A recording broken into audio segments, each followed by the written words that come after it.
Terceira via, Sérgio Moro não consegue sair desse patamar, também está difícil para João Dória, Ciro Gomes.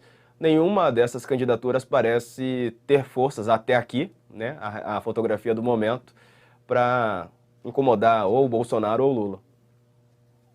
E isso, Diego, é muito difícil, Diego, tendo dois candidatos dessas proporções, né? Lembrando uma coisa, né? Existe até um cenário que é pouco provável, penso eu, de uma vitória no primeiro turno do ex-presidente Lula. Só lembrando que Lula nunca venceu no primeiro turno. Lula foi derrotado no primeiro turno 2 vezes pelo Fernando Henrique. O PT nunca teve um quantitativo eleitoral que o levasse à vitória no primeiro turno, mas o PT esteve no segundo turno, pelo menos, ou foi derrotado no primeiro turno em todas as eleições. Então, uma questão é que este movimento da terceira via, Diego, vai depender muito também da sinalização que a campanha do ex-presidente Lula estiver fazendo.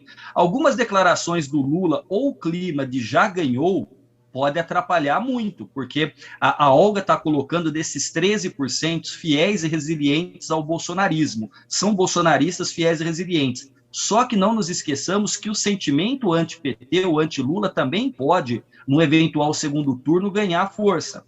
Então, veja, conseguir, dentro desse cenário polarizado, Bolsonaro e Lula, governador Dória, Ciro Gomes, ou qualquer outro nome, até mesmo o Sérgio Moro, porque o Sérgio Moro ele começou com 1 dígito, depois, em umas outras rodadas de pesquisa, foi para 2 dígitos e já regrediu. Então, ele não conseguiu, mas o Sérgio Moro está em construção. Ele está aí fazendo reunião com lideranças evangélicas, com partidos, conversando. Então, tudo é um processo. Agora, é muito difícil, Diego. Essa terceira via, para se consolidar, ela é difícil pela proporção dos candidatos. Veja, por exemplo, o ex-governador Dória. A Coronavac nos ajudou, na pandemia, a diminuir o número de internações e de mortos. A economia do estado de São Paulo é uma economia que, relacionada ao Brasil ou aos outros estados, está indo muito bem. Nós acabamos de ver a cena que, para mim, foi emocionante, que sou pai, e o meu filho vai fazer o 3º aniversário na pandemia, de 8 anos, com uma criança indígena,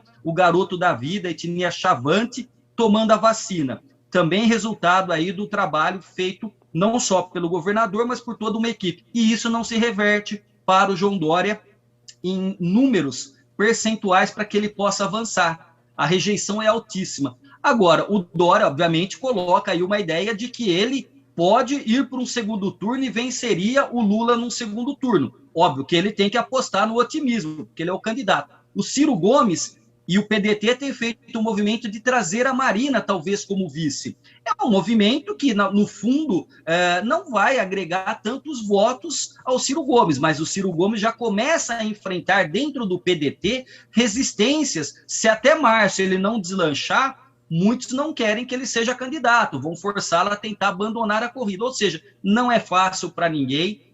O processo está em aberto. Eu costumo dizer, já é lugar comum, e já encerro para não tomar muito tempo.